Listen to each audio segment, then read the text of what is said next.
তিনি স্বপ্নে দেখেছেন তার অত্যন্ত প্রিয় বস্তু, অত্যন্ত প্রিয় জিনিস তিনি কুরবানি দিচ্ছেন।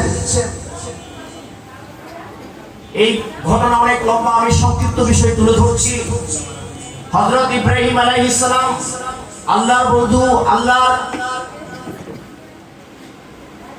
নবীগণদের মধ্যে অন্যতম নবী, রাসূলদের মধ্যে অন্যতম রাসূল এবং মুসলিম জাতির পিতা হযরত ইব্রাহিম আলাইহিস সালাম তিনি স্বপ্ন দেখছেন।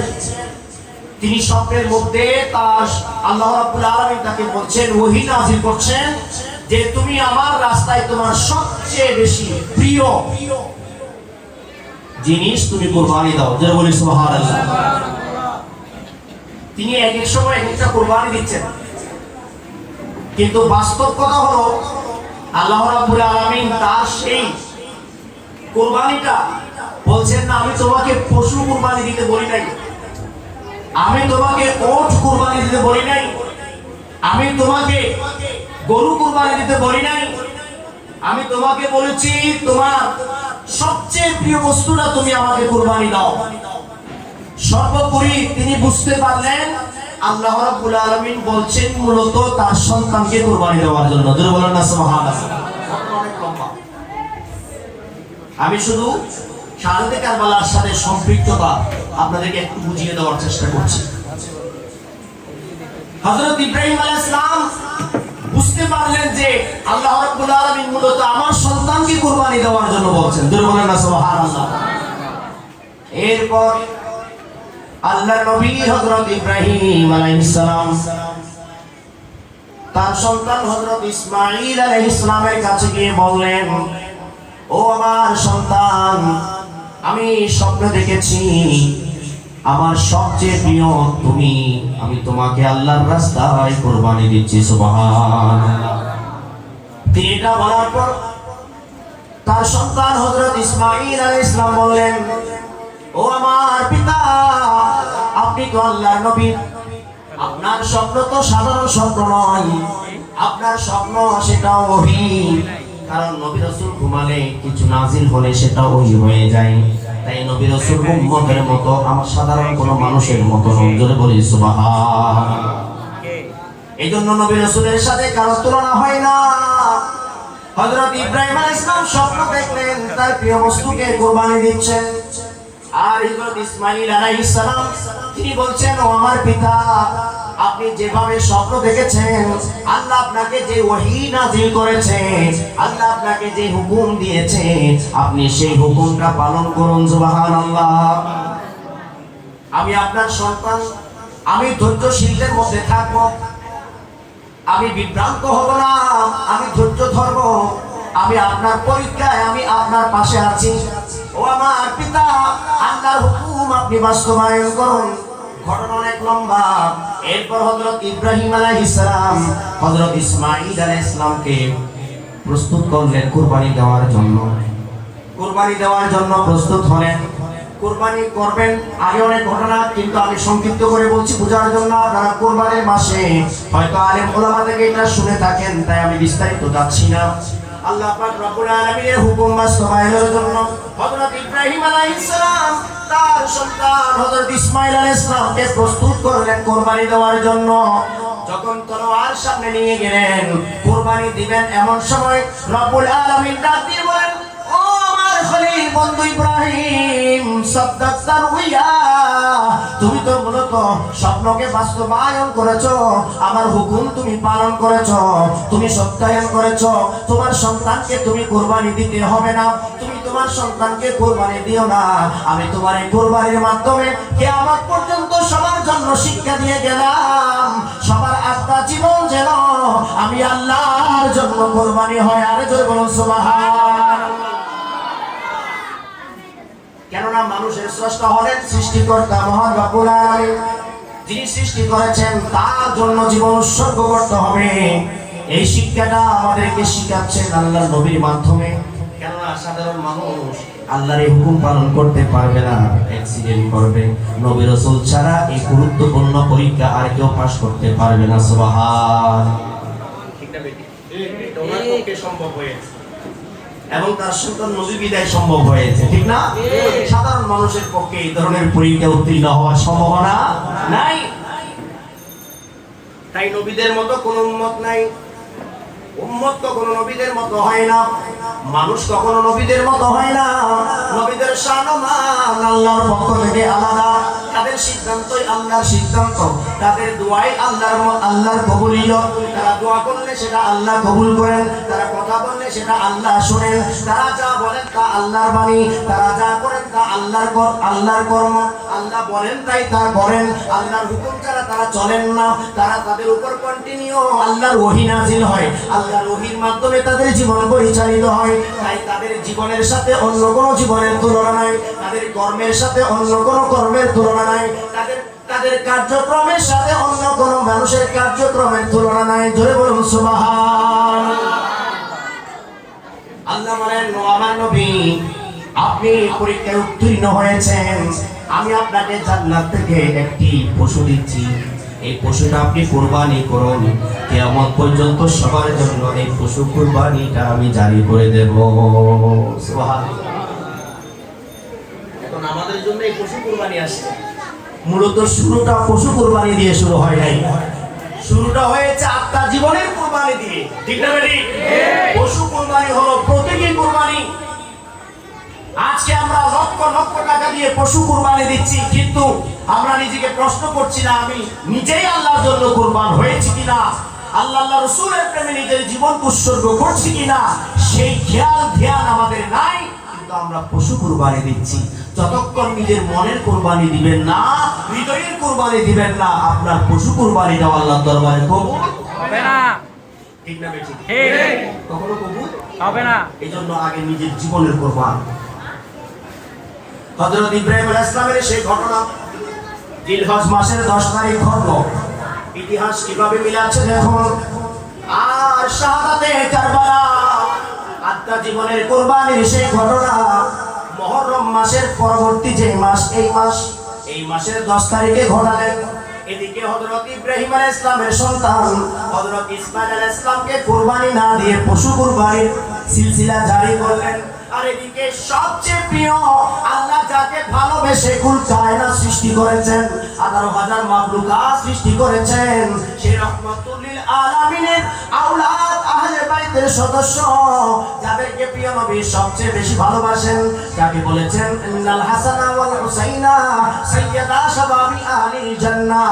আমার হাসান হুসাইন হলেন জান্নাতি যুবকদের সরদার, যাদেরকে এত বেশি প্রিয় নবী ভালোবাসতেন, যার চেহারা দেখলে প্রিয় নবী কান্না করতেন, যার চোখ দেখলে প্রিয় নবী কান্না করতেন। কারণ প্রিয় নবী জানে তার এই আওলাদকে কাফের জিদের দল হত্যা করবে। আর জোরে বলুন নাউজুবিল্লাহ। হযরত ইমাম আকবর, ইমাম হাসান, হযরত ইমাম আকবর, ইমাম হুসাইন আলাইহিস সালাম, তাদের যে কুরবানটা পৃথিবীর ইতিহাসে আর কেউ কুরবানি দিতে পারে নাই। এমন কুরবানি দিয়েছেন পৃথিবীর ইতিহাসে কোন কুরবানির সাথে, কোন উৎসর্গতার সাথে, জীবন উৎসর্গতার সাথে তাদের উৎসর্গতার মিল নাই, তুলনাও নাই, ঠিক না বেটি? দেখুন আল্লাহর প্রিয় নবী সাল্লাল্লাহু তাআলা আলাইহি ওয়াসাল্লাম ইমাম আকবর, ইমাম হাসান আলাইহিস সালাম, ইমাম আকবর, ইমাম হুসাইন আলাইহিস সালাম তাদেরকে এত বেশি ভালোবাসতেন। একদিন নামাজের মধ্যে গেলেন, হাদিস শরীফটা এই মুস্তাদরাকের মধ্যে আসছে। একদিন প্রিয় নবী নামাজের সিজদা দিলেন। এই সিজদা দেওয়ার সময় এক বর্ণনায় আসছে হযরত ইমাম আকবর, ইমাম হাসান আলাইহিস সালাম প্রিয় নবীর কাঁধ মুবারকে উঠে গেলেন। আরেক বর্ণনায় আসলেন ইমাম আকবর, ইমাম হুসাইন আলাইহিস সালাম প্রিয় নবীর কাঁধ মুবারকে উঠে গেলেন। এমন সময় প্রিয় নবী সিজদা দিচ্ছেন, ওইদিকে আল্লাহর ওহী নাযিল হলো, ও আমার হাবিব বন্ধু, আপনার মাথা মুবারক তুলবেন না। আপনি যদি মাথা তুলেন তাহলে আপনার আওলাদ কষ্ট পাবে, আপনার হুসাইন কষ্ট পাবে, আপনার হুসাইন কষ্ট পেলে আমি আল্লাহ কষ্ট পাবো। তাই আপনি সিজদাকে লম্বা করুন। আরো জোরে বলুন সুবহানাল্লাহ। সিজদা লম্বা করছেন, অথচ সিজদা দিচ্ছেন কার জন্য? আল্লাহর জন্য সিজদা, আল্লাহর জন্য সিজদা দিচ্ছেন। আল্লাহ বলছেন আপনি লম্বা করলে আমি রাজি। জোরে বলেন না সুবহানাল্লাহ। আপনি লম্বা করবেন কেন? আপনি যদি উঠে যান, আপনি লম্বা করাটাই হলো আমার সন্তুষ্টি। আওয়াজ দিয়ে বলুন সুবহানাল্লাহ। কারণ আপনার আওলাদের কষ্ট আমি আল্লাহ সহ্য করতে পারি না। আওয়াজ দিয়ে বলুন সুবহান। হযরত ইমাম আকবর ইমাম হুসাইন আলাইহিস সালাম তিনি পড়ে যাবেন, তিনি কষ্ট পাবেন, তিনি ব্যথা পাবেন। এজন্য আল্লাহ রাব্বুল আলামিন বললেন আপনার সিজদাটা আপনি লম্বা করুন। প্রিয় নবী সিজদা লম্বা করলেন, পেছনে সাহাবায়ে কেরাম সবাই সিজদার মধ্যে পড়েছিলেন। তারা চিন্তায় পড়ে গেলেন নামাজের মধ্যে কোনো কিছু ঘটলো কিনা। এরপর প্রিয় নবী সিজদা শেষ করলেন, সাহাবায়ে কেরাম জিজ্ঞেস করলেন ইয়া রাসূলুল্লাহ ইয়া হাবিবাল্লাহ আপনি কেন সিজদা লম্বা করলেন? তখন প্রিয় নবী বললেন আমার কানে তো হুসাইন উঠেছে, আমার আল্লাহ বলছেন সিজদা লম্বা করার জন্য, তাই আমি সিজদা লম্বা করেছি। আমার হুসাইন কষ্ট পাবে, তাই আল্লাহ সহ্য করবে না, তাই আমার হুসাইনের খুশির জন্য, আল্লাহর খুশির জন্য আমি সিজদা লম্বা করেছি। আওয়াজ দিয়ে বলুন সুবহানাল্লাহ। এটাই হলো তাদের শান। একটা দুইটা নয়, শত শত হাদিস মুবারক তাদের শানের মধ্যে, হাজার হাজার হাদিস মুবারক আসছে। যিনি পড়ে যাবেন এই কষ্টটাই আল্লাহর রাসূল সহ্য করছেন না, শুধু একটু ব্যথা পাবেন এটাই আল্লাহর রাসূলের সহ্য হচ্ছে না। হাদিস শরীফের মধ্যে আসছে প্রিয় নবী হযরত ইমাম আকবর ইমাম হুসাইন আলাইহিস সালামের সব সময় এই কণ্ঠের মধ্যে, এই গলার মধ্যে তিনি চুমু খাতেন। সুবহানাল্লাহ বলেন। কেননা তিনি তো জানেন এই গলার মধ্যে চুরি চালানো হবে। সবসময় প্রিয় নবী ইমাম আকবর ইমাম হুসাইন আলাইহিস সালামের এই কণ্ঠের মধ্যে কি খেতেন? চুমু খেতেন। এবং হাদিস শরীফের মধ্যে বলা হচ্ছে যে ইমাম আকবর ইমাম হাসান ইমাম আকবর ইমাম হুসাইন আলাইহিস সালামকে আল্লাহ এমন ভাবে সৃষ্টি করেছেন, তৈরি করেছেন যে তারা দুইজনকে একসাথে করলে আল্লাহ রাসূলের দেহ মুবারক হয়ে যেত। আর জোরে বলেন না সুবহানাল্লাহ। আল্লাহুম্মা সাল্লি আলা মাওলানা মুহাম্মাদ ওয়া আলা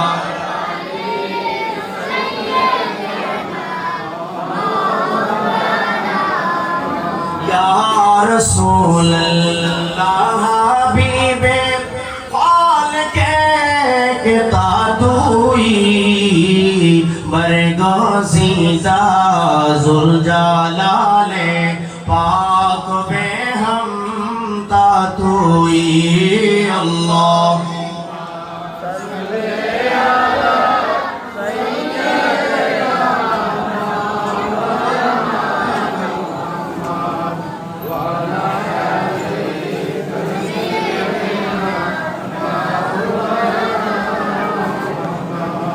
দেখুন প্রিয় নবীর আওলাদ আহলে রাসূলের সদস্য ইমাম আকবর ইমাম হুসাইন আলাইহিস সালামের কথা বলছিলাম। আল্লাহ নবীর প্রিয় সাহাবী হযরত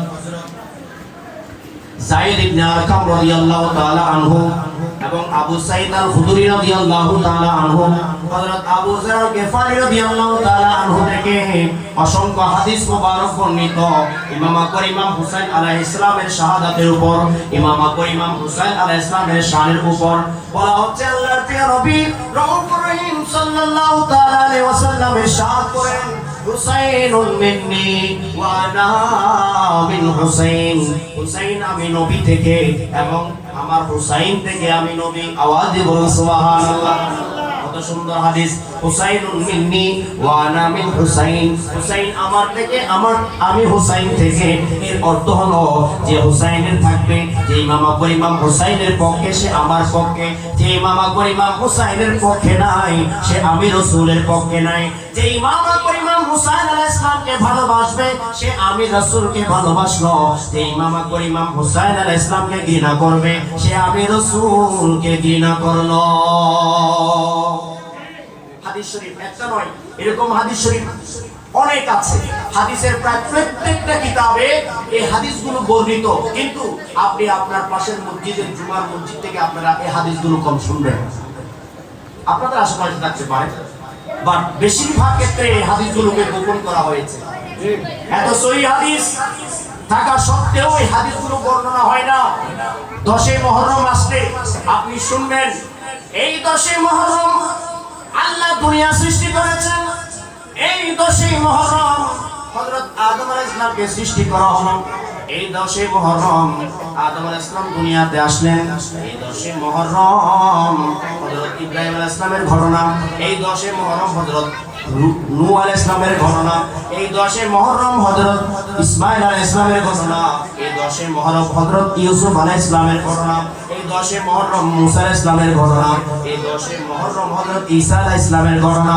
এই 10 মুহররম এরকম অনেক অনেক ঘটনা বলে বলবে এই 10 মুহররম কিয়ামত ঘটবে। কিন্তু এগুলো বলতে বলতে বলতে হুজুররা অনেক আলোচনা করে অনেক বক্তব্য দেয়, কিন্তু এই 10 মুহররমের আসল ঘটনাকে লুকিয়ে ফেলে। এই 10 মুহররমের আসল ঘটনা হলো শাহাদাতে কারবালা। পৃথিবীর সকল ঘটনা আপনি না জানলেও বেঈমান কাফের হবেন না, ঈমানহীন হবেন না। জানলে হয়তো আপনার জন্য ভালো, আপনি একজন জ্ঞানী হলেন, জানলে আপনার জন্য ভালো, কিন্তু না জানলে আপনি ঈমান হারা হবেন না। আর শাহাদাতে কারবালার 10 মুহররম 61 হিজরির ঘটনা যদি আপনি না জানেন, না বুঝেন, তাহলে আপনি কলেমার শত্রু হয়ে যাবেন। কলেমা হারাবেন, ঈমান হারাবেন, দ্বীন হারাবেন, ইসলাম হারাবেন, হক বাতিলের পার্থক্য আপনি হারিয়ে ফেলবেন। জোরে বলেন না সুবহানাল্লাহ। কথা বুঝে গেছে? আমরাও শুনি যখন 10 মুহররম আসে হুজুররা অনেক লম্বা লম্বা ওয়াজ করে এই 10 মুহররমে অনেক ঘটনা ঘটেছে। ওকে, এই ঘটনাগুলো যদি আমরা কেউ নাও জানি, তারপর আমরা ইমানদার থাকবো, ঠিক না বেটি? জানলে ভালো, জানার মতো কোনো সমস্যা নাই, ঠিক না? কিন্তু এই ঘটনাগুলো বলতে গিয়ে যদি আপনি আসলটা না বলেন, শাহাদাতে কারবালার বিষয়টা না আনেন, এবং সেই কারবালায় কি ঘটেছে, কিসের পক্ষে কিসের বিপক্ষে, সেই শিক্ষা চেতনা আলোচনা জ্ঞান এবং শিক্ষা যদি আপনি ওয়াজ মাহফিলে মসজিদে না দেন, আপনি যদি না জানেন, তাহলে বুঝতে হবে আপনার মধ্যে ঈমান নাই, ঠিক না ভাই? আল্লাহুম্মা সাল্লি আলা মাওলানা মুহাম্মদ ওয়া আলা আলি নবিয়িনা আল্লাহ তুমি দয়া করো, নসিব করো মদিনা, নবীজিকে না দেখাইয়া কবরেতে নিও না। আল্লাহুম্মা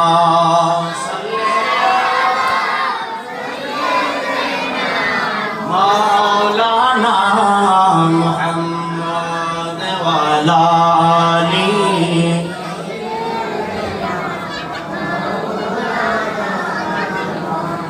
মানুষ যাতে ঈমান হারা না হয়, মানুষ যাতে দ্বীন হারা না হয়, মানুষ যাতে আল্লাহ এবং তার রাসূলকে ভুলে না যায়, আল্লাহ রাসূল সাল্লাল্লাহু আলাইহি ওয়াসাল্লাম আমাদেরকে আগে থেকে সতর্ক করেছেন।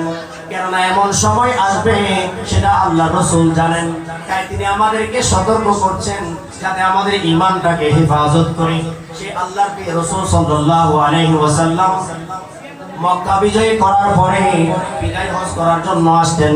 এটাকে আমরা বিশেষ হজ, বিশেষ মর্যাদাপূর্ণ হজ বলি।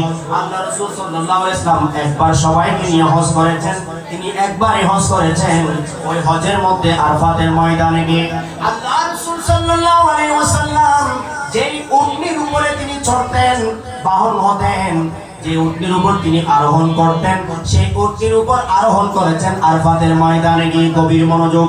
আরাফাতের ময়দানে সেই উটনির উপর দাঁড়িয়ে বসে তিনি বলছেন, ইয়া আইয়ুহান নাস, ওহে মানব মণ্ডলী, খেয়াল করবেন ওই বিদায় হজের মধ্যে, ওই হজের মধ্যে আল্লাহ রাসূল সাল্লাল্লাহু আলাইহি ওয়াসাল্লাম যাদেরকে সামনে রেখে কথা বলছেন তারা সাহাবায়ে কেরাম, তারা সবাই ঈমানদার। কিন্তু আল্লাহ রাসূল ইয়া সাহাবী বলে ডাক দেন নাই, আল্লাহ রাসূল ডাক দিয়েছেন ইয়া আইয়ুহান নাস, ইয়া আইয়ুহান নাস, ওহে মানব মণ্ডলী। কেবলমাত্র ঈমানদারকে আল্লাহ রাসূল বলেন নাই, ঈমানদার এবং অন্যান্য ধর্মের মানুষ, সারা বিশ্বের সকল মানুষকে, আল্লাহর সৃষ্টি সকল মানুষকে আল্লাহ রাসূল ডাক দিয়ে বলেন ইয়া আইয়ুহান নাস ইন্নী ক্বাদ তারাকতু ফীকুম মা ইন আখাযতুম বিহি লান তাদিলু। ওহে মানব মণ্ডলী, তোমাদের মাঝে আমি এমন দুইটা বিষয় দান করলাম যে দুইটা বিষয় তোমরা যদি আঁকড়ে ধরে রাখতে পারো তাহলে তোমরা কখনো পথভ্রষ্ট হবে না, বাতিল হবে না, মিথ্যা হবে না, আল্লাহ রাসূলের দুশমন হবে না। আল্লাহ রাসূল বললেন ওই দুইটা বিষয় হলো, একটা হলো কিতাবুল্লাহি ওয়া ইত্রাতি আহলা বাইতি, একটা হলো আল্লাহর কিতাব, আরেকটা হলো আমার পরিবার আহলে বাইত আহলে রাসূল। এই আহলে বাইত আহলে রাসূল এবং কিতাব তথা আল কোরআনকে যদি তোমরা আঁকড়ে ধরে রাখতে পারো তাহলে তোমরা কখনো পথভ্রষ্ট হবে না। আওয়াজ দিয়ে বলুন সুবহান।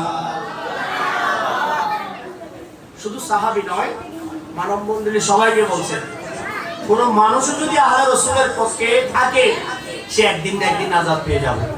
সুবহানাল্লাহ বলেন।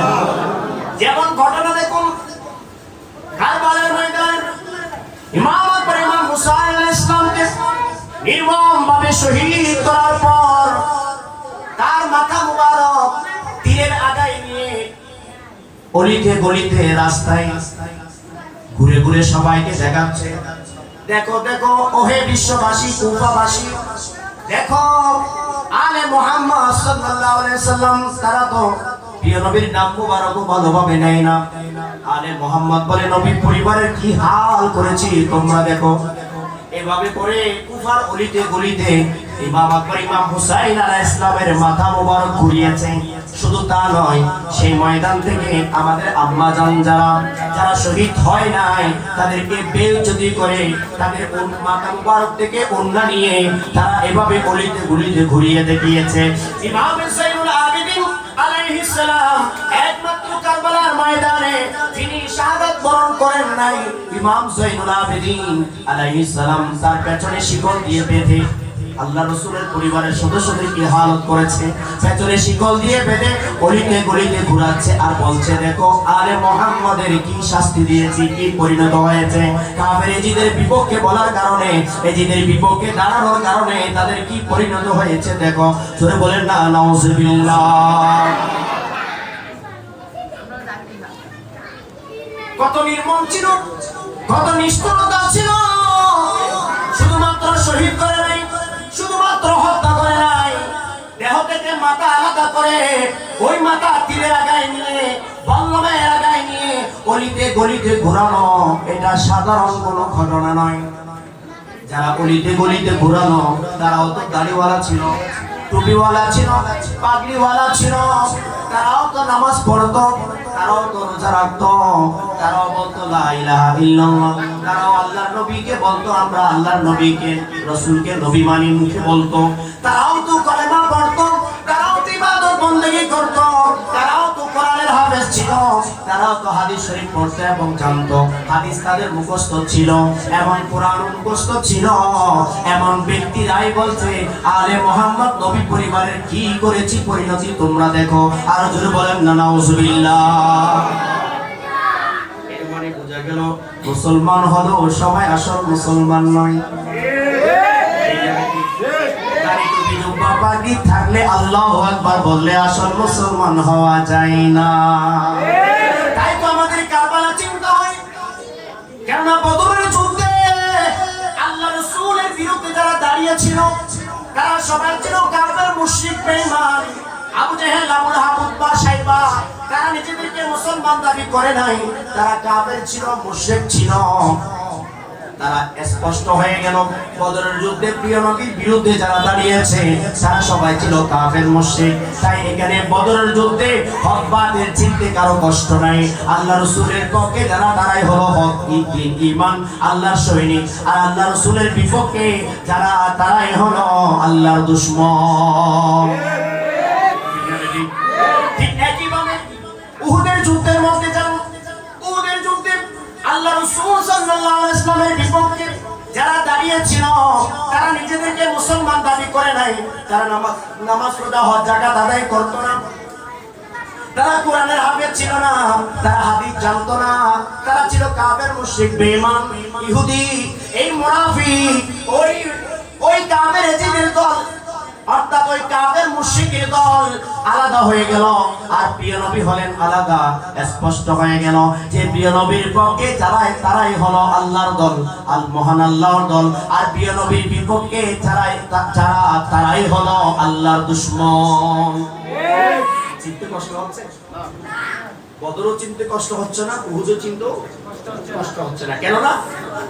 ইসলাম আর কুফরি মুশরিক শক্তি, ঠিক না বেটি? ইসলামের শক্তি, এটা কাফেরের শক্তি, মুশরিকি শক্তি। কিন্তু যখন আসে সিফিন, ওই সিফিনের যুদ্ধ 37 হিজরিতে, যে সিফিনের যুদ্ধ ঘটিয়েছে কাফের যুগের পিতা হিন্দার সন্তান, যার নাম হলো মুয়াবিয়া। এই মুয়াবিয়া সিফিনের যুদ্ধ ঘটনা ঘটিয়েছে। এই সিফিনে এক পক্ষ ছিল মাওলানা আলা মাওলা আলী আলাইহিস সালাম এবং তার সন্তান ইমাম আকবর ইমাম হাসান, ইমাম আকবর ইমাম হোসেন আলাইহিস সালাম, এবং সাথে সাথে তার সাথে ছিল হযরত আম্মার ইবনে ইয়াসির রাদিয়াল্লাহু তাআলা আনহু, হযরত ওয়াইসুল করনি রাদিয়াল্লাহু তাআলা আনহু, হযরত আব্দুল্লাহ ইবনে আব্বাস রাদিয়াল্লাহু তাআলা আনহু, হযরত আবু সাঈদ আল খুদরি রাদিয়াল্লাহু তাআলা আনহু, হযরত আবু যার আল গিফারি রাদিয়াল্লাহু তাআলা আনহু, হযরত আনাস ইবনে মালিক রাদিয়াল্লাহু তাআলা আনহু। এভাবে বড় বড় সাহাবায়ে কেরাম, বদরের যুদ্ধে যারা যুদ্ধ করেছে সাহাবায়ে কেরাম, হুদায়বিয়ার সন্ধির সময় যারা প্রিয় নবীর হাতে শপথ করেছে জীবন উৎসর্গ করার জন্য, ওই সাহাবায়ে কেরাম। এভাবে বড় বড় সাহাবায়ে কেরাম সবাই মাওলানা আলী আলাইহিস সালামের পক্ষে, আর ওদিকে মুয়াবিয়ার পক্ষে ছিল কিছু মুনাফিক এবং দামেস্ক সিরিয়ার কিছু মুনাফিক একত্রিত হয়ে মাওলানা আলীর বিরুদ্ধে যুদ্ধ করেছে। এখন কথা হলো, এক পক্ষ মাওলানা আলী, আরেক পক্ষ মুয়াবিয়া।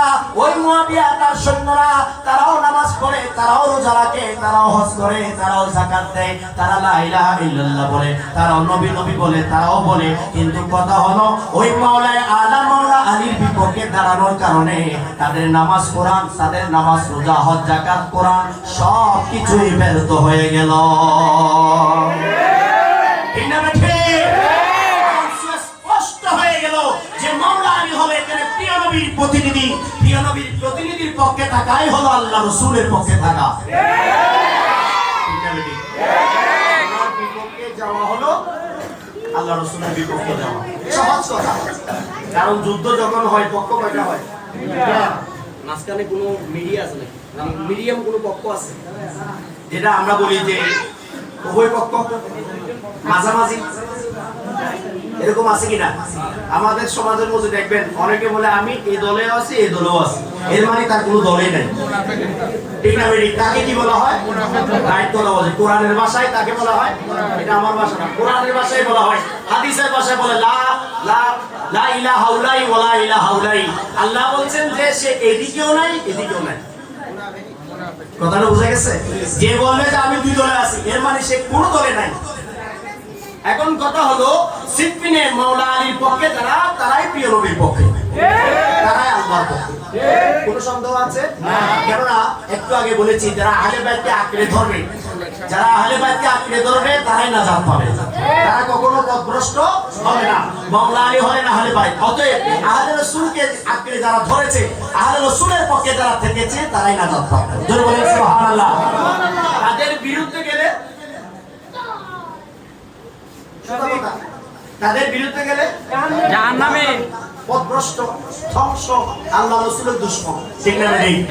এই জন্যই ক্লিয়ার যে বদরে উহুদে আমরা মুশরিক চিনতে, বাতিল চিনতে আমাদের কষ্ট হয় নাই, কিন্তু সিফিন কারবালায় এসে আমাদের অনেকের কষ্ট হয়ে যায়, যদিও বা কষ্ট হওয়ার কথা না। কেননা সিফিনে মাওলানা আলীর পক্ষে থাকাই হলো আল্লাহ রাসূলের পক্ষে থাকা, আর মাওলানা আলীর বিরুদ্ধে যুদ্ধ করা মানে আল্লাহ রাসূলের বিরুদ্ধে যুদ্ধ করা। বিপক্ষে যারা দাঁড়িয়েছে তারা কেউ মুসলমান দাঁড়িয়ে টুপি জুব্বা পাগড়ি নামাজ রোজা হজ যাকাত কলমা যা কিছু থাকুক না কেন, কোনো কিছু আল্লাহর দরবারে কবুল আসল কি এগুলো নাকি হৃদয়? আমি যাই বলি মুখে, অন্তর যদি আরেক কথা বলে, তাহলে কি আমি আল্লাহ রাসূলের আপন? ইবলিস, ইবলিসের মতো ইবাদত কেউ করছেন? এর মতো সিজদা পৃথিবীর কেউ দিছে? কেউ দেয় না। 7.5 লক্ষ বছর, কত? 50 বছর পার হলে আমাদের অবস্থা কাহেল। দিনের দিক 7.5 লক্ষ বছর চিন্তাও করতে পারবেন না, এটা মানব জ্ঞানের অতীত বিষয়। 7.5 লক্ষ বছর সে সিজদা দিল, সে ইবাদত করলো, আল্লাহর সন্তুষ্টির জন্য পাগল হয়ে গেল। এত সিজদা এত ইবাদত করার পরে সর্বোপরি যখন আল্লাহ বললেন আদম আলাইহিস সালামকে সৃষ্টি করে যে সবাইকে হুকুম দিলেন যে ওয়াসজুদু লিআদম, তোমরা সবাই আমার আদমকে সিজদা দাও। জোরে বলেন না সুবহানাল্লাহ। কাকে সিজদা দাও? তাজিমি সিজদা। এইজন্য সিজদা দিলে যে কাফের মুশরিক হয়ে যায় সেটা কিন্তু না। আল্লাহর জন্য সিজদা, সেটা হলো ইবাদতের সিজদা। ব্যক্তির জন্য সিজদা, নবী রাসূলের জন্য সিজদা, এগুলো হলো তাজিমি সিজদা। হ্যাঁ, এই তাজিমি সিজদা নবী রাসূলের জন্য সিজদাগুলো ছিল। নবী রাসূলকে সিজদা দিতেন, ইউসুফ আলাইহিস সালামকে সিজদা দিয়েছেন, এগুলো কোরআনে পাকে আছে। ইউসুফ আলাইহিস সালামকে সিজদা দিয়েছেন, ওনার আব্বা পর্যন্ত সিজদা দিয়েছেন, তিনিও আল্লাহর নবী, কোরআনে পাকের ঘোষণা।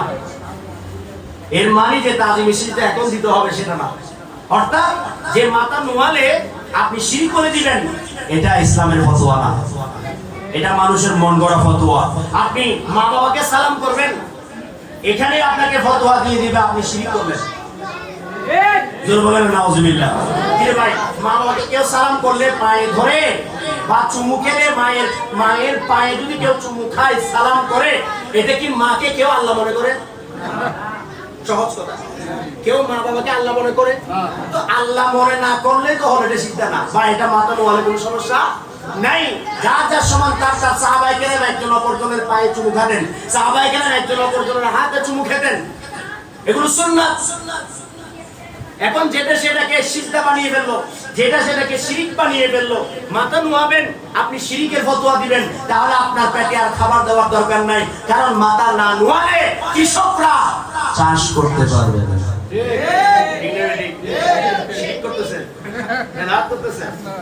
এই জন্য উগ্র শয়তান এই জিদিমুল্লাহরা এই যুগে যুগে ফতোয়া তুলে দিয়ে আমাদের মধ্যে বিচ্ছিন্ন করে ফেলেছে, সম্পর্ক ভালোবাসা শেষ করে দিয়েছে। আজ তখনকার সন্তানরা মা বাবাকে সালাম করে ঘর থেকে বের হতেন, মা বাবাকে পায়ে ধরে সালাম দিতেন, চুমু খেতেন, কপালে চুমু খেতেন, এভাবে আদর্শ হাত করে ঘর থেকে বের হতেন। মা দোয়া করতেন, বড় মুসিবত দূর হতো, মায়ের দোয়া আল্লাহর দরবারে কবুল হয়। ঠিক না বেটি?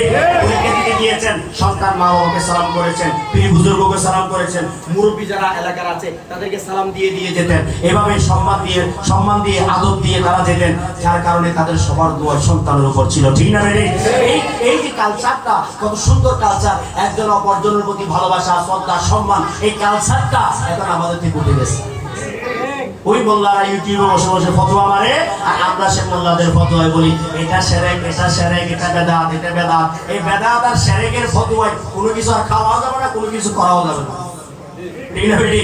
সামনে থেকে খাইতেও পারবেন না, কিছু করতেও পারবেন না, শুধু চারিদিকে ডানে গেলে শিরক, বামে গেলে শিরক, সব দিকে শুধু শিরকের ফতোয়া দিবে, বেদাতের ফতোয়া দিবে, আর আপনি কিছুই করতে পারবেন না। ইয়া নবী সালাম বললো শিরক, তারা যখন দাঁড়ায় তখন শিরক না। কি বলেন? আমরা দাঁড়ালে, আমরা ভালোবেসে মহব্বত করে দাঁড়ালে শিরক না। তারা যখন আমার সোনার বাংলা বলে দাঁড়ায়, মোল্লারা দাঁড়ায় না, সালাম সালাম রফিক জব্বারকে সালাম দেয় না? আমাদের কাছে সব দলিল আছে, কিন্তু এই মোল্লারা ফতোয়া দেয় দাঁড়ালে শিরক, আর এই মোল্লারাই রফিক জব্বারকে সালাম দিচ্ছে, বা বাংলাদেশের রাষ্ট্রীয় সঙ্গীত শুনে তারা সালাম দিচ্ছে। তাহলে বোঝা গেল সম্মান তাদের, তারা নিজের স্বার্থের কারণে তারা দাঁড়াতে পারে, আর যখন আমরা আল্লাহ রাসূলের জন্য দাঁড়াবে সেখানে তারা ফতোয়া মারে। মনে হচ্ছে এরা সবাই স্বার্থবাদী মোল্লা।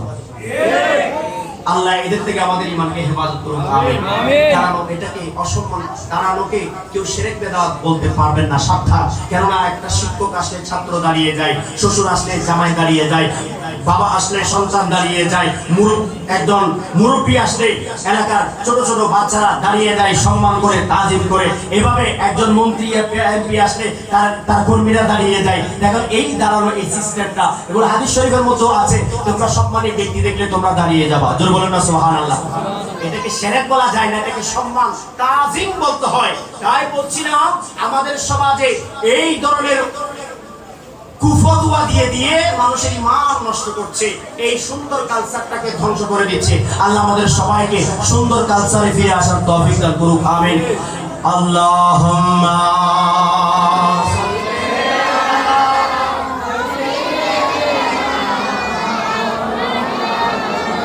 মুহাম্মাদ ওয়া আলা আলিহি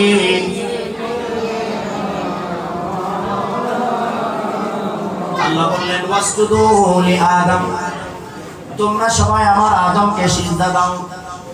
ফাসাজাদু, সবাই সিজদা দিলেন। আল্লাহর বিরুদ্ধে কেউ দাঁড়ালেন না, আল্লাহর বিপক্ষে কেউ কথা বললেন না। তারা বিশ্বাস করতেন আল্লাহর হুকুমটাই হলো সত্য হুকুম। আল্লাহ যদি বলে ডানে যাও ডানে যেতে হবে, আল্লাহ যদি বলেন বামে যাও বামে যেতে হবে, আল্লাহ যদি বলে উপরে তাকাও উপরে তাকাতে হবে, আল্লাহ যদি বলে নিচে তাকাও নিচে তাকাতে হবে। আল্লাহর হুকুমটাই চিরধার্য। তাই কোনো ফেরেশতা প্রশ্ন করে নাই যে কেন সিজদা দিব, কোনো কোশ্চেন করে নাই। ওই ফেরেশতারা সবাই হযরত আদম আলাইহিস সালামকে তাজিমের সাথে সিজদা প্রদান করলেন। ইল্লা ইবলিস, কিন্তু ইবলিস সিজদা দিল না। তার মধ্যে অহংকার চলে আসলো। এত ফেরেশতারা সিজদা দিল, কেবলমাত্র ইবলিস সিজদা দিল না, সম্মান করলো না। সেই তার মধ্যে অহংকার কাজ করলো, তার মধ্যে নফসানিয়ত চলে আসলো। তাকে জিজ্ঞেস করা হলো, ওহে ইবলিস, তুমি কেন সিজদা দিচ্ছ না? কিসে তোমাকে বাধা দিল? কিসে তোমাকে নিষেধ করলো? কেন তুমি সিজদা দিলা না? তখন ইবলিস বলে, আনা খায়রুম মিনহু, আমি আদম থেকে শ্রেষ্ঠ। জোরে বলেন না নাউজুবিল্লাহ। শ্রেষ্ঠ, এই শ্রেষ্ঠত্ব কি কে? ইবলিস ঠিক করবে নাকি আল্লাহ ঠিক করবে? তর্ক করতেছে আল্লাহর সাথে, বলতেছে আমি তার থেকে শ্রেষ্ঠ। বলতেছেন আমি হলাম আগুনের তৈরি, আদম আলাইহিস সালাম হলেন মাটির তৈরি। আগুনের কাজ পুড়িয়ে ফেলা আর মাটির কাজ জ্বলে যাওয়া, পুড়ে যাওয়া, এর মানে হলো আমি শ্রেষ্ঠ। মাটি হলো নিচের দিকে, আগুন হলো উপরের দিকে। এরকম শয়তানি যুক্তি দিতেছে। কি যুক্তি? শয়তানি যুক্তি। আবার এই শয়তানি যুক্তির মধ্যে অনেকে পড়ে যায়। এই জন্য খেয়াল করবেন, শয়তান এমন যুক্তি দিবে আপনার মনে হবে যে দুনিয়ার সাথে মিলাবেন, যে দেখবেন যে মিলে গেছে বা আপনার সাথে মিলতেছে, বা এমন মনে হবে যে এই যুক্তিটা মনে হয় সত্য। আগুন কি উপরের দিকে যায় না? যায় কিনা বলেন? মাটি কোথায়? নিচের দিকে, ঠিক না? তাহলে এই যুক্তিটা সত্য কিনা বলেন? সত্য কিনা? এই যুক্তিটা সত্য। কিন্তু সত্য হলেও এটা আল্লাহর হুকুম। আল্লাহ যেহেতু হুকুম দিয়েছেন আদমকে সিজদা দিতে, বুঝতে হবে এখানে আদমই শ্রেষ্ঠ। জোরে বলেন না সুবহানাল্লাহ। আদম আলাইহিস সালামকে সিজদা দিলে আল্লাহকে পাওয়া যাবে, আদম আলাইহিস সালামকে সিজদা না দিলে আল্লাহকে পাওয়া যাবে না। এখানে কোনো যুক্তি তর্ক কোনো কিছু দিয়ে চলবে না। দলিলের উল্টে, যুক্তির উল্টে আল্লাহর হুকুমকে মানতে হবে। আর জোরে বলুন সুবহানাল্লাহ। যারা মেনেছে তারা নাজাত পেয়েছে। এই যুক্তি কোনো কাজে হয় নাই। আল্লাহ বলতেছেন আবা ওয়াস্তাকবারা ওয়া কানা মিনাল কাফিরিন। এরপরে ইবলিসকে কাফের বানাই দিল। কি বানাই দিল? কাফের। ইবলিস কি হয়ে গেল নাকি মুসলমান? ইবলিস কি কাফের। কেন কাফের? সিজদা দিতে, আল্লাহর সিজদা দিতে স্বীকৃতি জানাইছে না, আদম আলাইহিস সালামকে সিজদা দিতে স্বীকৃতি জানানো। এখানে আদম আলাইহিস সালামকে সিজদা দিতে অস্বীকৃতি জানানোই হলো আল্লাহকে সিজদা দিতে অস্বীকৃতি জানানো। কেননা হুকুমটা আল্লাহর ছিল। হুকুমটা কার ছিল? আল্লাহর ছিল। অতএব ইবলিস আল্লাহর হুকুম অমান্য করে, অহংকার করে, নবী রাসূলকে অস্বীকার করে, নবুয়তকে অসম্মান করে, বেতাজিমি করে, ইবলিসের সারা জীবনের, সারা জিন্দেগি, সারা 7 লক্ষ বছরের ইবাদত মিনিটেই, মুহূর্তেই ধ্বংস হয়ে গেল। আল্লাহ এটাই প্রমাণ করলেন আসল হলো হৃদয়, অন্তর। যে অন্তর দিয়ে আমাকে চাইবে, সে আমার ভালোবাসার জন্য আমি যেটা বলি সেটাই সে করবে। আওয়াজ দিয়ে বলুন সুবহানাল্লাহ। ইবলিসের কোন ইবাদত কাজে আসে না। এজন্য সিদ্দিকী মাওলানার বিপক্ষে যারা দাঁড়িয়েছে, তারা যতই বুজুর্গ হোক না কেন, যতই তারা নামাজি পরহেজগার হোক না কেন, তাদের কোনো নামাজ রোজা হজ যাকাত আল্লাহর দরবারে কবুল হবে না। ঠিক পরবর্তীতে এই কারবালার ময়দানে কাফেরদের দলে, কাফেরদের হুকুমে যারা কারবালার যুদ্ধ ঘটিয়েছে, তারাই যত নামাজি পরহেজগার দিনদার কলেমা ওয়ালা হোক না কেন, তাদের কোনো কিছুই আল্লাহর দরবারে কবুল হবে না। ইবলিস তার দলিল, ইবলিস তার দলিল, আর কোনো দলিলের প্রয়োজন নেই। এখন আপনি যদি বলেন যে এজিদ তো কর্ম করছে, এজিদ তো এটা করছে, এজিদ বাহিনী নামাজ পড়ছে, এজিদ বাহিনী এটা করেছে, যেটাই কোনো কিছুই আল্লাহ দরবারে কবুল হবে না। দলিল হলো ইবলিস, ঠিক না? আসলে হলো হৃদয়ের কোরবানি। সে যদি আল্লাহ রাসূলকে ভালোবাসতো, সে কারবালায় ইমাম হুসাইনকে শহীদ করার জন্য বলতো না, বা শহীদ করার পরে অলিতে গলিতে মাথা ঘোরানোর জন্য বলতো না, এবং তার কাছে নিয়ে যাওয়ার পরে মাথা মুবারকে অসম্মানী বেয়াদবি করতো না। সব কিছু সীমা ছাড়িয়ে গেল। পরবর্তীতে মদিনা শরীফে হামলা, মক্কা শরীফে খানায়ে কাবায় আগুন দিয়েছে কাফেরদের দল। এই ইতিহাসগুলো মসজিদে শুনবেন না, বলে না তারা, আমাদের থেকে শুনবেন। মাঝে মধ্যে ডাক দিবেন, এমনি ডাকলেও আসবো, মাহফিল করতে হবে তা আয়োজন করে দরকার নাই। মাঝে মধ্যে ডাকবেন যে হুজুর আমরা এই বিষয়গুলো একটু জানতে চাই, আমি কিতাব থেকে আপনাদেরকে এই বিষয়গুলো তুলে ধরবো এবং চ্যালেঞ্জ দিব।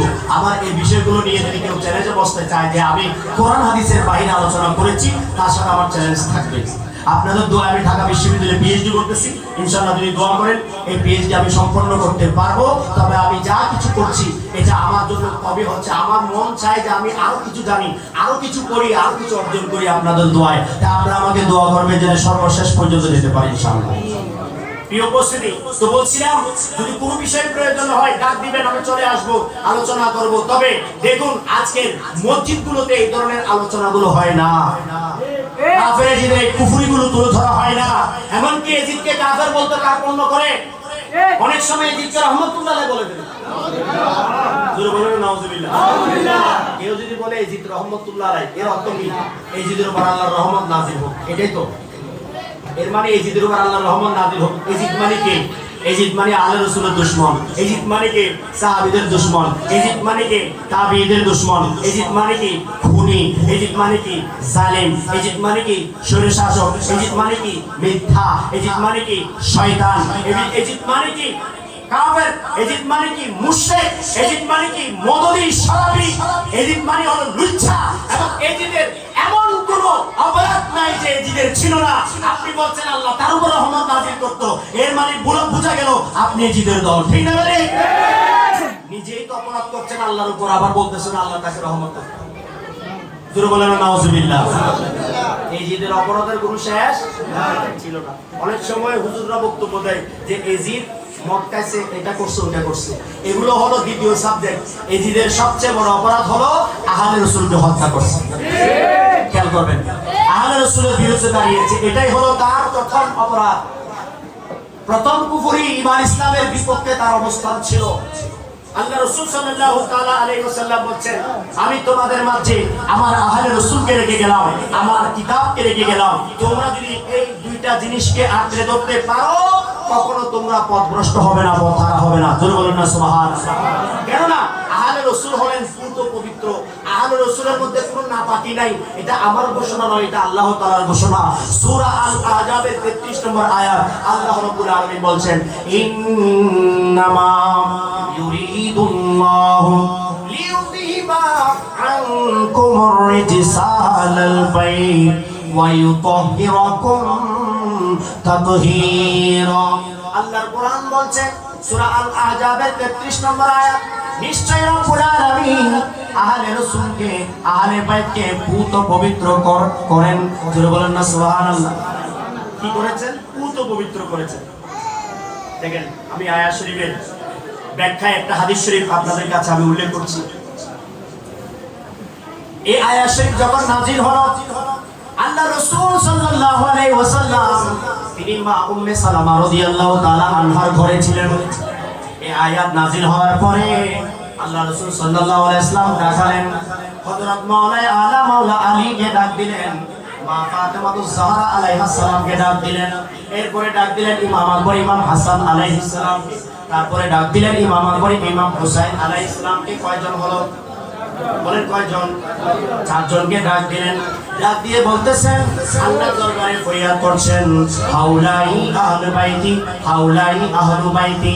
এই 4 জন হলো আমার আহলে বাইত। আর জোরে বলুন না সুবহানাল্লাহ। আল মুসনাদ ইমাম হাকিম নিসাপুরি রাহমাতুল্লাহ আলাইহি হাদিসের কিতাব, এই কিতাবের হাদিস নম্বর হলো 4763, 64, 65 এবং 66, 67 নম্বর হাদিস। এই 5টা হাদিসের মধ্যে এই আয়াতের তাফসীর করা হয়েছে। আল্লাহ পাক রব্বুল আলামিন যখন আয়াত নাযিল করলেন, আহলে বাইতকে আল্লাহ পূত পবিত্র করে দিয়েছেন। আর এদিকে আমাদের নবী স্পষ্ট করে উম্মতকে বলে দিলেন আহলে বাইত কারা। আহলে বাইত হলো মা ফাতেমাতুজ জাহরা, আহলে বাইত হলেন মাওলাই আলা, আহলে বাইত হলো ইমাম আকবর, ইমাম হাসান, আহলে বাইত হলো ইমাম আকবর, ইমাম হুসাইন, 4 জন। জোরে বলেন না সুবহান। এই 4 জনকে কে পবিত্র করছেন? এটা কি আমাদের কথা না কোরআনের বাণী? কোন মোল্লা মুফতি ফতোয়া না, কোরআন বলছেন আহলে বাইত পূত পবিত্র। আর প্রিয় নবী বলছেন আহলে বাইত কারা? আমার ফাতেমা, আমার আলী, আমার হাসান, আমার হুসাইন। জোরে বলেন না সুবহানাল্লাহ। এই 4 জন হলো কি আহলে বাইত বা আহলে রাসূল। আহলে বাইত বলতে রাসূলের পরিবার। আহলে বাইত বলতে রাসূলের পরিবার, মানে আহলে রাসূল, আল্লাহ রাসূলের পরিবার, খাস পরিবার, নির্দিষ্ট পরিবার। একেবারে আল্লাহ রাসূল তাদের নাম ধরে বলেছেন হাউলাই আহলু বাইতি। এরা হলেন 4 জন। এই 4 জনের নাম আপনাদেরকে মুখস্থ রাখতে হবে, জানতে হবে। আহলে বাইত কারা? মা ফাতেমাতুজ জাহরা আলাইহিস সালাম, মাওলাই আলা মাওলা আলী আলাইহিস সালাম, ইমাম আকবর, ইমাম হাসান আলাইহিস সালাম, ইমাম আকবর, ইমাম হুসাইন আলাইহিস সালাম। এই 4 জনের নাম আপনারা জেনে রাখবেন তো? বলেন, কারা কারা জানতে চান হাত তুলেন। সবার জানা না থাকলে জেনে নেবেন এই 4 জনের নাম। আল্লাহ আমাদের সবাইকে, এই সন্তানগুলোকে এই 4 জনের নাম জেনে রাখার তৌফিক দান করুন, আমিন। কারণ এদেরকে জানতেই হবে। প্রিয় নবী বলতেছেন, একদিন প্রিয় নবী আরাম করতেছেন। এমন সময় প্রিয় নবী ঘুম থেকে উঠে, মানে তন্দ্রা থেকে উঠে, ঘুমান নাই ভালোভাবে, তন্দ্রা থেকে উঠে চোখ খুলে সাহাবায়ে কেরামকে মুস্কি হেসে বলতেছেন, ও আমার সাহাবীরা শোনো শোনো। সাহাবায়ে কেরাম তো আগ্রহ সহকারে শুনতেছেন, কেননা প্রিয় নবী মুস্কি হাসি দিয়েছেন, নিশ্চয়ই কোনো একটা শুভ সংবাদ হবে। তখন সাহাবায়ে কেরামকে বলতেছেন, শোনো, আমাকে আল্লাহ স্বপ্ন দেখিয়েছেন। আমাকে জিবরিল আলাইহিস সালাম এসে আমাকে বললেন, আমার ফাতেমা হলো জান্নাতি যত মহিলা আছে সবার সরদার। জোরে বলেন না সুবহানাল্লাহ। মা ফাতেমা হলো জান্নাতি রমণীদের সরদার, মা বোনদের সরদার। এটা কার ঘোষণা? প্রিয় নবীর ঘোষণা। এবং ওহী নাযিল করছেন কে? আল্লাহ রাব্বুল আলামিন স্বপ্নের মধ্যে। ওই যে বললাম ইব্রাহিম আলাইহিস সালামকে স্বপ্নে কুরবানি করার জন্য বলেছেন। আল্লাহর নবীদের স্বপ্নটা স্বপ্ন নয়, ওহী। ঠিক না বেটি? এরপরে আরেকটু পরে আরাম করতেছেন, তন্দ্রা গেলেন। তন্দ্রা করার পরে একটু পরে চোখ খুলে প্রিয় নবী মুস্কি হাসি দিয়ে বলতেছেন, তোমরা কি আমি কি দেখেছি তা জানতে চাও? তখন বলতেছেন, হ্যাঁ জানতে চাই ইয়া রাসূলুল্লাহ। আপনি মুস্কি হাসি মুবারক দিয়েছেন, মানে কোনো একটা শুভ সংবাদ হবে। তখন প্রিয় নবী বলতেছেন, হযরত জিবরিল আলাইহিস সালাম এসে আমাকে বললেন, এই মুহূর্তে বললেন যে আমার হাসান হুসাইন হলো জান্নাতি যুবকদের সরদার। আর জোরে বলেন না সুবহানাল্লাহ। জান্নাতি যুবকদের সরদার। এবং মাওলাই আলা মাওলা আলী আলাইহিস সালাম, তিনি এমন যেই প্রিয় নবীর সাথে হাউজে কাউসারের পাশে দাঁড়াবেন এবং প্রিয় নবীর সাথে জান্নাতে ঢুকবেন। এভাবে আহলে রাসূল তারাই যারা জান্নাতের সরদার। তাই আহলে রাসূলকে তারাই ভালোবাসবে যারা জান্নাত চায়। আহলে রাসূলকে তারা ঘৃণা করবে যারা জাহান্নামে যেতে চায়। আপনারা কি জান্নাত চান না জাহান্নাম চান? জান্নাত। কারা কারা জান্নাত চান হাত তুলে। নারে তাকবীর, আল্লাহু